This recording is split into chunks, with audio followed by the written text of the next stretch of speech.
Cafe में इस वक्त सुरभि और अदिति एक दूसरे से बात कर रहे थे कि तभी सुरभि के फोन पर एक मैसेज आता है जिसे पढ़कर सुरभि की आंखें बड़ी हो जाती है। तभी अदिति, क्या हुआ?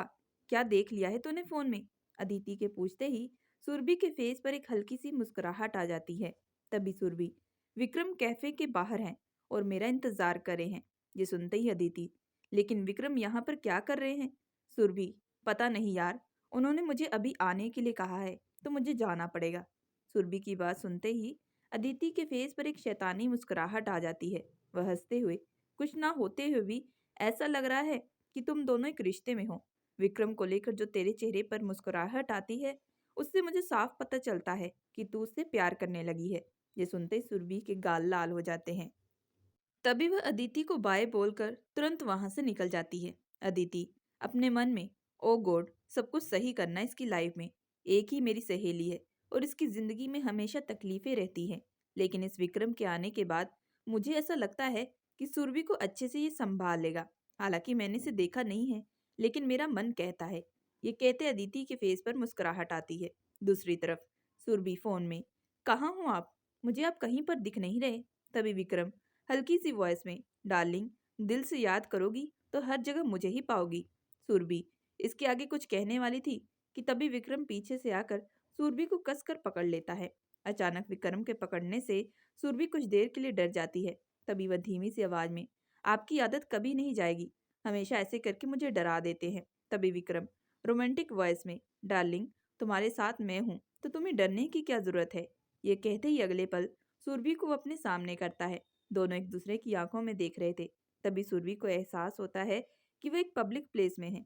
तभी सुरभि अपनी आंखें आई रोल करते हुए, विक्रम, हम अभी पब्लिक प्लेस में हैं। तभी विक्रम आई ब्लिंक करते हुए, तो क्या हुआ डार्लिंग, अगर तुम कहोगी तो यहीं सबके सामने मैं। यह कहते ही अगले पल वो चुप हो जाता है। सुरभि भी विक्रम की बातों का मतलब अच्छे से समझ चुकी थी। वह तुरंत, नहीं नहीं, अभी यहाँ से चलना होगा, जल्दी से चलिए। ये सुनते विक्रम के फेस पर एक शैतानी मुस्कुराहट आ जाती है। दूसरी तरफ खुराना इंडस्ट्री में रागिनी लता जी के सामने बैठी हुई थी। लता जी उसे बहुत डांट रही थी क्योंकि रागिनी कुछ देर पहले ही अल्कोहल ले रही थी, जो कि प्रेगनेंसी में बिल्कुल भी सही नहीं था और ये लता जी ने अपनी आंखों से देख लिया था। इसी वजह से वह रागिनी पर बहुत ही गुस्सा कर रही थी। रागिनी, तुम्हें मैंने पहले भी कहा था कि तुम्हें अपना और अपने बच्चे का ख्याल रखना पड़ेगा। अगर तुम अल्कोहल का सेवन करोगी तो वह तुम्हारे साथ साथ बच्चे के लिए भी बहुत हानिकारक होगा। रागिनी अपने मन में, ये बुढ़िया फिर से शुरू हो गई है। एक तरफ मैं बहुत परेशान हूँ कि सिद्धार्थ मुझसे दूर होता जा रहा है, ऊपर से वह शादी भी पोस्टपोन कर दिया है। दूसरी तरफ ये बुढ़िया जो सिर्फ और सिर्फ अपने आने वाले अंश का लेकर ही हमेशा सोचती रहती है। अगर मैं ड्रिंक नहीं करूंगी तो मेरा दिमाग शांत भी नहीं होगा। मुझसे यह बिल्कुल भी बर्दाश्त नहीं हो पा रहा। उस सुरभि ने इतने सालों से इस बुढ़िया को पता नहीं कैसे हैंडल किया होगा। रागिनी यही कुछ सोच रही थी कि तभी लता जी, तुम सुन भी रही हो रागिनी? तभी रागिनी होश में आते हुए, हाँ, हाँ माँ जी, मैं सब सुन रही हूँ, मैं आपकी बात का मतलब समझ चुकी हूँ। तभी रागिनी अपनी आंखों में झूठे आंसू लिए रोने का नाटक करती है। रागिनी रोते हुए, माँ जी, मैं क्या करूँ, मुझे कुछ भी समझ में नहीं आ रहा। मेरी प्रेगनेंसी को 3 महीने होने वाले हैं, लेकिन सिद्धार्थ ने अभी तक मुझसे शादी नहीं की और वह सुरभि भी बार बार फोन करके मेरा मजाक उड़ा रही है। उसका कहना है कि मैं सिद्धार्थ की पत्नी कभी नहीं बन सकती और ना ही इस घर की बहू। ये सुनते ही लता जी गुस्से में, क्या ये सब कहा उस कलमोही ने? उसकी हिम्मत कैसे हो गई मेरी होने वाली बहू को इतना कुछ कहने की? शायद वह अपनी औकात भूल चुकी है। ये कहती ही लता जी ने अपनी हाथों की मुट्ठियां बना ली थी। दूसरी तरफ विक्रम सुरभि को गाड़ी से उतारते हुए, ध्यान से डार्लिंग, जब मैं तुम्हें रुकने के लिए कहूँ तो तुम्हें रुकना है, ओके? तभी सुरभि, ओके, लेकिन आप मुझे कहाँ पर लेकर जा रहे हैं और आपने मेरी आंखों पर ये पट्टी क्यों बांध दी है? मुझे बहुत डर लग रहा है। तभी विक्रम रागिनी के कान पर धीमी सी वॉइस में, पेशेंस डार्लिंग, कुछ देर और। ये कहते ही विक्रम सुरभि का हाथ पकड़कर उसे आगे ले जाता है और जैसे ही सुरभि की आंखों से पट्टी खुलता है तो सुरभि वह देखकर दंग रह जाती है। इस वक्त सुरभि एक रूम में थी जहाँ खिड़की से बाहर का नजारा बहुत ही खूबसूरत नजर आ रहा था, क्योंकि इस वक्त वह दोनों ही बीच के पास मौजूद एक होटल में थे और वह होटल भी कोई आम होटल नहीं था, बल्कि लग्जीरियस था। और उस होटल में बीच का जो व्यू था वह बहुत ही सुंदर नजर आ रहा था। तभी सुरभि अपनी आंखें चारों तरफ घुमाते हुए तो देखती है कि पूरे कमरे को बैलून और फ्लावर से सजाया गया था और वही दूसरी साइड बेड को भी पूरे फूलों से सजाया गया था और उसके इर्द गिर्द हल्की डिम लाइट चल रही थी। उसके साथ बड़े बड़े अक्षरों में आई लव यू डार्लिंग लिखा हुआ था, जिसे देखकर सुरभि की आंखों में आंसू आने लगते हैं। विक्रम सुरभि को देखते हुए, क्या हुआ डार्लिंग, क्या तुम्हें ये सब पसंद नहीं आया? ये सुनते ही सुरभि, नहीं नहीं, बिल्कुल भी नहीं, बल्कि मुझे बहुत पसंद आया। बल्कि फिर से आपने वही किया जो किसी ने आज तक मेरे लिए नहीं किया। यह कहते ही अगले पल सुरभि विक्रम के गले लग जाती है और उसने विक्रम को कस के पकड़ा हुआ था। सुरभि अपने मन में, आज तक सिद्धार्थ ने कभी भी मेरे लिए कुछ भी नहीं प्लान किया, लेकिन विक्रम को कुछ ही दिन हुए हैं मेरी जिंदगी में आए, लेकिन इन्होंने मुझे और मेरी फैमिली की जिम्मेदारियों को सबको अच्छे से संभाल लिया है। ऐसा लगता है कि अब मुझे कोई भी चिंता करने की जरूरत नहीं है। लेकिन वैसे ये मुझसे सच में प्यार करते भी हैं या नहीं? सुरभि यही कुछ सोच रही थी कि तभी विक्रम सुरभि को अपने से दूर करते हुए अपने घुटनों के बल बैठ जाता है और अगले ही पल सुरभि को फिल्मी स्टाइल में प्रपोज कर देता है। सुरभि को विक्रम की तरफ से इन सब चीजों की बिल्कुल भी कोई एक्सपेक्टेशन नहीं थी। ये सब अचानक होता देख सुरभि को बिल्कुल भी समझ में नहीं आ रहा था कि वह आगे क्या कहे। सुरभि कुछ देर के लिए फ्रीज हो जाती है कि तभी विक्रम सुरभि को देखते हुए, क्या हुआ डार्लिंग? विक्रम के पूछते ही सुरभि तुरंत होश में आती है और विक्रम को अपने घुटनों के बल बैठा देख और फिर से उसकी आंखें भर जाती है। इस वक्त सुरभि बहुत ही ज्यादा इमोशनल हो चुकी थी। सुरभि को रोता देख विक्रम तुरंत उसे अपने गले लगा लेता है और हल्की सी वॉइस में, don't cry darling, I know तुम्हारे दिल और दिमाग में क्या चल रहा है। तुम अपने पास्ट को भूल जाओ और तुम वह करो जो तुम्हें करके अच्छा लग रहा है, जिसमें तुम्हारी खुशी हो। अगर मैं तुम्हें पसंद भी नहीं हूँ तो मुझे इस बात से कोई ऐतराज भी नहीं है। ये कहते सुरभि की आंखें बड़ी हो जाती हैं। वह विक्रम से दूर होते हुए कुछ कहने ही वाली थी कि तभी विक्रम, हाँ डार्लिंग, मैं तुम्हें सही कह रहा हूँ। तुम ये बिल्कुल भी मत सोचना कि अगर तुम रिजेक्ट कर दोगी तो उसके बाद मैं तुम्हारा पीछा छोड़ दूंगा। मैं मरते दम तक तुम्हें कभी भी नहीं छोड़ूंगा और ये बात तुम हमेशा याद रखना। ये सुनते ही अगले पल सुरभि विक्रम को दोबारा गले लगा लेती है और धीमी सी वॉइस में, आई लव यू विक्रम, बल्कि आई लव यू सो मच। काश, काश आप मुझे बहुत पहले मिल जाते। काश आप बहुत पहले मेरी लाइफ में आ जाते, तो शायद मेरी जिंदगी में इतनी परेशानियां बिल्कुल ना आती। ये सुनते ही Vikram, I love you too darling, देर से ही सही लेकिन अब तुम्हें दूर नहीं जाने दूंगा। आई प्रॉमिस, तुम मेरी हो और हमेशा मेरी ही रहोगी।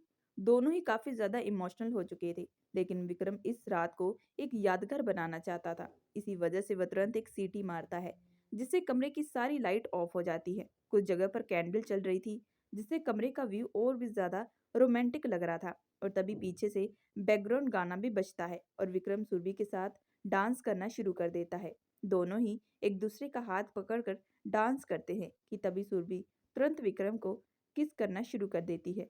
सुरभि किस करते हुए आई नीड यू ये कहती है कि अगले ही पल विक्रम के फेस पर एक हल्की सी मुस्कुराहट आती है।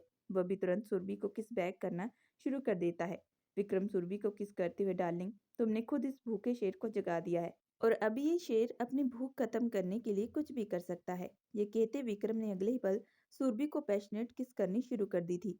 दोनों में ही जबरदस्त किस होनी शुरू हो चुकी थी। दोनों ही इस वक्त बिल्कुल भी सांस नहीं ले रहे थे।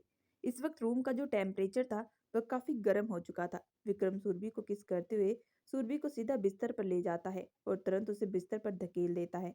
सुरभि ये देखकर हल्की सी वॉइस में, ये आप क्या करने वाले हैं?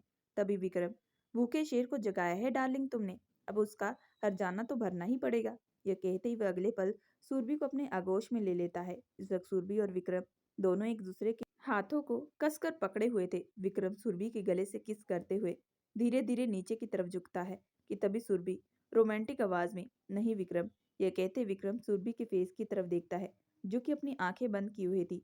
पर यह देखते ही वह अगले ही पल सुरभि को अपने ऊपर ले लेता है। अगली सुबह खुराना इंडस्ट्री में रागिनी सिद्धार्थ को ब्रेकफास्ट देते हुए, माय डियर हबी, मैं गरम गरम नाश्ता लेकर आई हूँ, जल्दी से उठो और नाश्ता करो। दूसरी तरफ से सिद्धार्थ, स्वीट हार्ट, तुम्हें ये सब करने की क्या जरूरत है? मोम है घर में, वह देख लेंगी। तभी रागिनी रोमांटिक वॉइस में सिद्धार्थ के बालों में उंगली फेरते हुए, सिद्धार्थ माय डियर हबी, ये तो मेरा हक है ना, अब मैं इस घर की होने वाली बहू हूँ। शादी के बाद ये सब मेरी जिम्मेदारी बनती है ना, तुम्हारा ख्याल रखना, इस घर की जिम्मेदारियों को निभाना। शादी की बात सुनते ही सिद्धार्थ के एक्सप्रेशन बदल जाते हैं। सिद्धार्थ रागिनी का हाथ अपने से दूर हटाते हुए, अच्छा मैं फ्रेश होने के लिए जा रहा हूँ। तभी रागिनी सिद्धार्थ का हाथ पकड़ते हुए, माय डियर हबी, हमारी शादी कब होगी? मोम भी इस बारे में पूछ रही थी।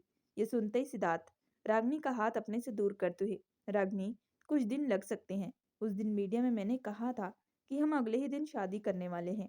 लेकिन तुम जानती हो ना, बिजनेस को लेकर अभी बहुत सारी प्रॉब्लम्स चल रही हैं।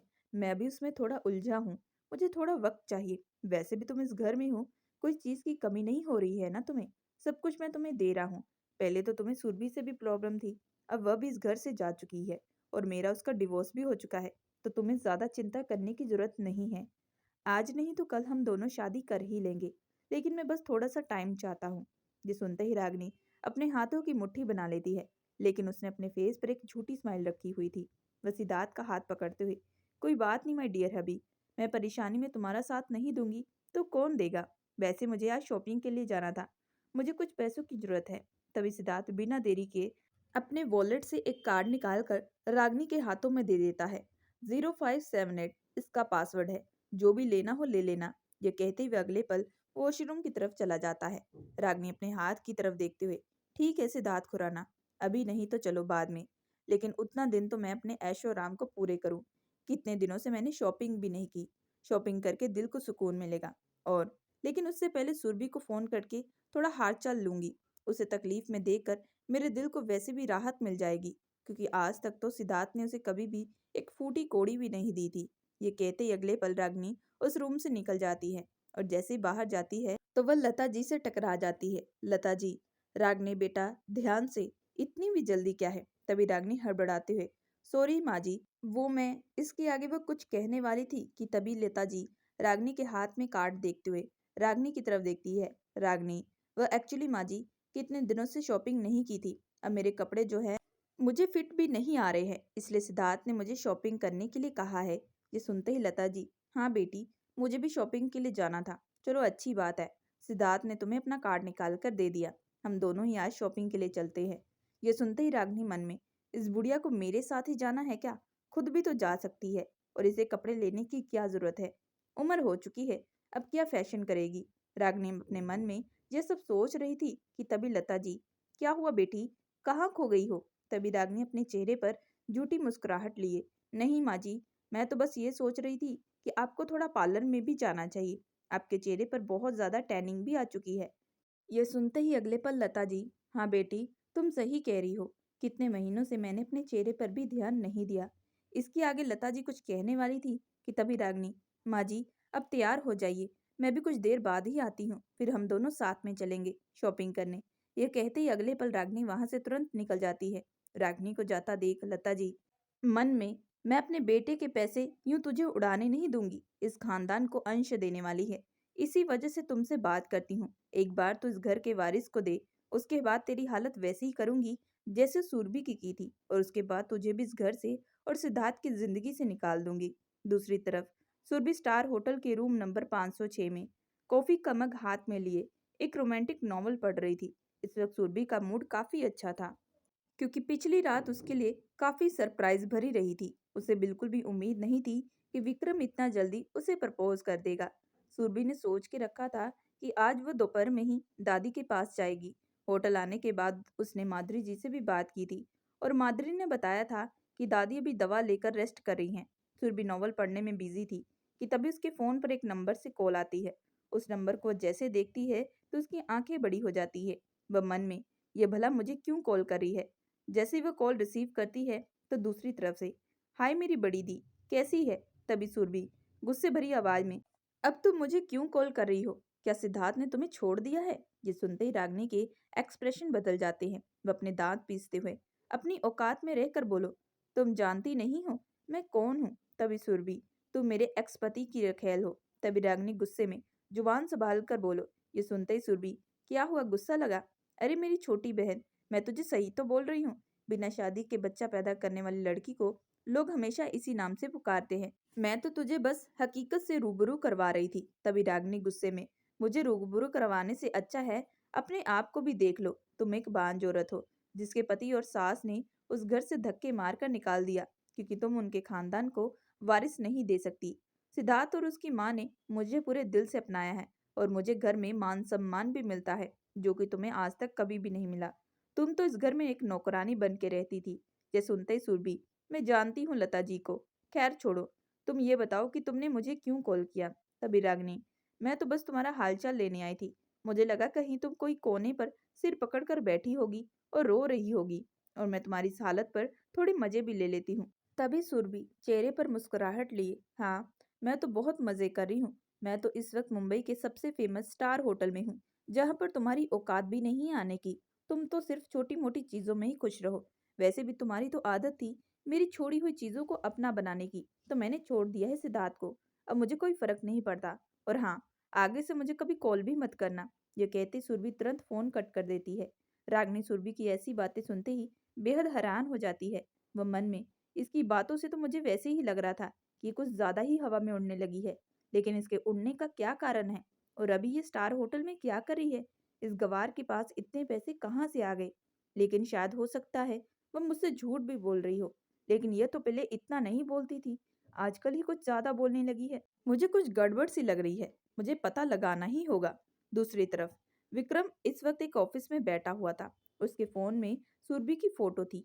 वह सुरभि की फोटो को देखते हुए, मेरी गलती थी, मुझे बहुत पहले आ जाना चाहिए था, और शायद तुम्हारे साथ इतना कुछ ना होता। ये सोचते हुए विक्रम अपनी आंखें बंद करते हुए कुछ सोचने लगता है। फ्लैशबैक। एक लड़का और एक लड़की अग्नि के चारों तरफ घूमकर फेरे ले रहे थे। सब लोग उन पर फूल बरसा रहे थे। दूसरी तरफ पंडित जी मंत्र पढ़ रहे थे। सबके चेहरे पर एक अलग ही खुशी थी। लेकिन दूर खड़ा एक शख्स, यह देखकर उसकी आंखों में आंसू आ जाते हैं। वह चिल्लाते हुए, नहीं, नहीं, ऐसा नहीं हो सकता। Flashback and. ये सोचते विक्रम की आंखों से आंसू आने लगते हैं। तभी विक्रम गुस्से भरी आवाज में, जिन लोगों ने मुझसे मेरा सब कुछ छीन लिया है, अब उनका हिसाब जरूर होगा।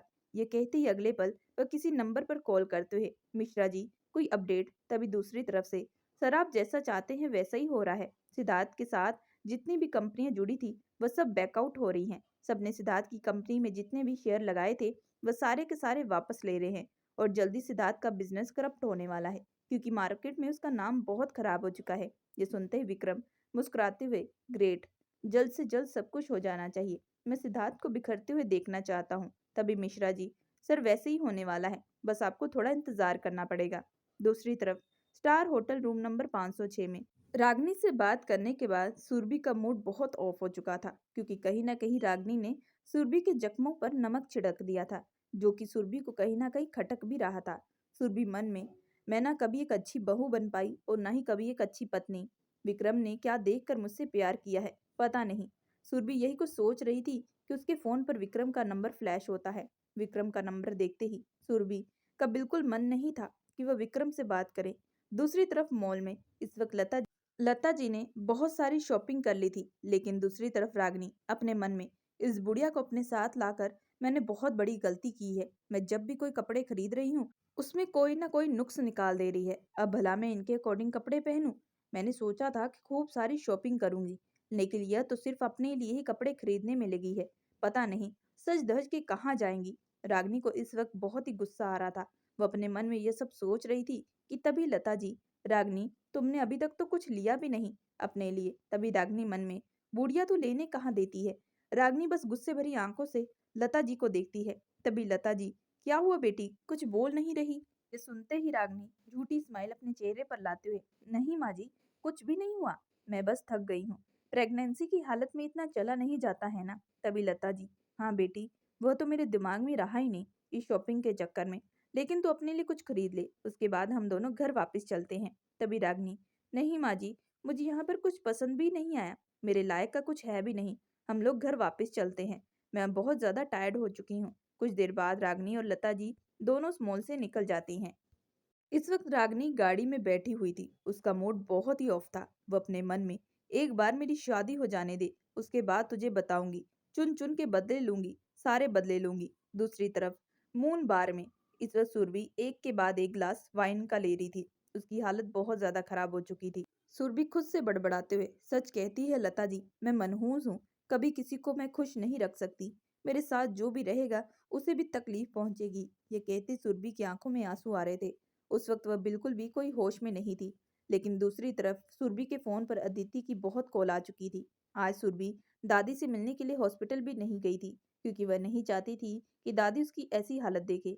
रागनी से बात करने के बाद सुरभि अपने आप को बहुत कोस रही थी। दूसरी तरफ बार काउंटर पर बैठा मैनेजर यह सब देख रहा था। तभी वह वेटर को आवाज लगाते हुए, ये लेडीज कौन है, कम से कम 5 घंटे हो गए हैं यहाँ पर बैठे हुए, और उसने कितनी ज्यादा ड्रिंक कर ली है। शक्ल से तो अच्छी खासी लगती है। तभी वेटर, पता नहीं सर, मैंने मना किया है, लेकिन ये खुद जिद कर रही हैं कि मैंने और ड्रिंक दूं। तभी मैनेजर, क्या इन्होंने सारी पेमेंट क्लियर कर दी है? वेटर, नहीं सर। ये सुनते ही मैनेजर, जाकर इससे पहले लेडीज को बोलो अपनी पेमेंट क्लियर करने के लिए, उसके बाद ही ड्रिंक मिलेगी। मैनेजर के कहे अनुसार वेटर वैसा ही करता है। तभी सुरभि अपने वॉलेट से जैसे ही पैसे निकालने वाली थी, तो वे देखती है कि उसमें बस सिर्फ 100 के 2 नोट थे। तभी सुरभि वेटर को, रुको, मैं तुम्हें कार्ड से पेमेंट करवाती हूँ। जैसे सुरभि अपने पर्स में देखती है, तो उसे अपना कार्ड भी बिल्कुल कहीं नहीं मिलता। सुरभि अपने मन में, शायद मैं जल्दी में होटल में ही भूल चुकी हूँ। ये कहते सुरभि अपने माथे पर हाथ रख लेती है। इस वक्त उसका सर बहुत ही ज्यादा हैंग हो रहा था। सुरभि धीमी आवाज में, देखो, मैं अपना कार्ड होटल में भूल चुकी हूँ, मैं अभी जाकर लेकर आती हूँ। दूसरी तरफ मैनेजर ये सारा सीन देख रहा था। वह तुरंत सुरभि के पास आते हुए, जब औकात नहीं होती तो क्यों मुंह उठाकर यहाँ पर पीने के लिए चले आते हो? मैनेजर की बात सुनते ही सुरभि की आंखों में आंसू आ जाते हैं। वह धीमी सी वॉइस में, देखो, मैं आपके सारे पैसे चुका दूंगी, लेकिन मैनेजर ये सुनते ही, तुम जैसे बहुत आते हैं और यही कहते हैं, हमने तुम्हारा ठेका नहीं लेकर रखा, तुम लोगों से पैसे निकलवाना हमें अच्छे से आता है। ये कहते हुए अगले पल पुलिस को वो फोन करने लगता है कि तभी पीछे से एक आवाज आती है, किसी को कॉल करने की जरूरत नहीं है, इनकी पेमेंट मैं कर दूंगा। उस आवाज को सुनते ही जैसे लोग दूसरी तरफ देखते हैं, तो विक्रम मिश्रा जी के साथ खड़ा था। विक्रम गुस्से भरी आवाज में, तुम्हारी हिम्मत कैसे हुई मेरी डार्लिंग को इतना बुरा भला कहने की? तभी मैनेजर, सर, इन्होंने पेमेंट नहीं की थी, इसी वजह से मैं इनसे ऐसे बात किया हूँ। ये सुनते ही विक्रम मिश्रा जी को कुछ इशारा करता है। मिश्रा जी, अगले ही पल, इस पूरे बार को हमारे बॉस ने खरीद लिया है और अब से आपको यहाँ पर काम करने की जरूरत नहीं है, आप यहाँ से जा सकते हैं। ये कहते ही अगले पल वो एक पेपर निकाल कर मैनेजर को देता है। मैनेजर वह देखकर हैरान रह जाता है। मैनेजर तुरंत, सॉरी सर, मुझसे बहुत बड़ी गलती हो गई, मुझे नहीं मालूम था। तभी विक्रम, तुम्हें मालूम नहीं था तो ये तुम्हारी गलती है। यह कहते ही अगले पल विक्रम सुरभि का हाथ पकड़कर उसे वहां से ले जाता है। सुरभि बार से बाहर जाकर ही विक्रम का हाथ छोड़ देती है। वह चिल्लाते हुए, नहीं, मुझे कहीं भी नहीं जाना आपके साथ, मुझे आप अकेला छोड़ दीजिए। विक्रम, क्या हुआ? तुम्हें कब से कितने कॉल कर चुका हूँ, लेकिन तुम मेरी कोई भी कॉल का आंसर नहीं दे रही, और ऊपर से यहाँ बैठकर तुम ड्रिंक पर ड्रिंक कर रही हो, और अपनी हालत तो देखो, क्या बना ली है तुमने। तभी सुरभि गुस्से भरी आवाज में, मेरी लाइफ है, मैं जो मर्जी करूं, आपको क्या? ये सुनते विक्रम अपने हाथों की मुट्ठी बना लेता है। विक्रम गुस्से भरी आवाज में, तुम्हें पता भी है तुम क्या बोल रही हो? कल तक तो सब कुछ अच्छा था, तो अचानक ये तुम्हें क्या हो गया? अगर तुम्हें किसी ने कुछ कहा है तो मुझे नाम बताओ, उसका मैं वह हाल करूंगा कि 7 जन्म तक वो सोचेगा। ये सुनते सुरभि धीमी सी वॉइस में, किसी ने मुझे कुछ नहीं कहा, बस मेरा और आपका कोई साथ नहीं है, हमारा कोई फ्यूचर नहीं है। तभी विक्रम सुरभि का हाथ पकड़ते हुए, फ्यूचर हम दोनों मिलकर बनाएंगे ना डार्लिंग, फिलहाल ये सब छोड़ो, अभी हम होटल चलते हैं, वहां जाकर बात करेंगे। तभी सुरभि, नहीं, मुझे कहीं नहीं जाना। सुरभि की ऐसी हालत देखकर विक्रम ने अपनी आंखें बंद कर ली थी। उसकी आंखों में बहुत गुस्सा था, और उसने सुरभि के इनकार करने पर भी उसे ब्राइडल स्टाइल में उठा लिया और सीधा से गाड़ी में बिठा दिया, और ड्राइवर को इशारा करते हुए कहा, जल्दी से स्टार होटल चलो। गाड़ी के अंदर विक्रम के कंधे पर सुरभि का सर था। इस वक्त सुरभि की आंखें बंद थी, लेकिन वह नशे में बहुत बड़बड़ा रही थी, और बड़बड़ाते हुए कहने लगी कि मैं कभी माँ नहीं बन सकती, और एक ना एक दिन आप भी मुझे छोड़ देंगे। नशे में सुरभि के मुंह से ये सारी बातें सुनकर विक्रम ने अपने हाथों की मुट्ठी बना ली थी। विक्रम को अंदाजा हो चुका था कि कहीं न कहीं किसी ने सुरभि को कुछ कहा है, जिसकी वजह से सुरभि ने ये कदम उठाया है। वह अपने मन में, आई स्वेयर डार्लिंग, तुम्हें जिसने भी तकलीफ दी है ना, मैं उसका जरूर हिसाब लूंगा, आई प्रोमिस। कहानी के आगे क्या होने वाला है उसके लिए आपको सुनना पड़ेगा कहानी का अगला भाग। कहानी पसंद आए तो हमारे चैनल को लाइक और सब्सक्राइब जरूर करिएगा, एंड बेल आइकन का बटन जरूर दबाइएगा।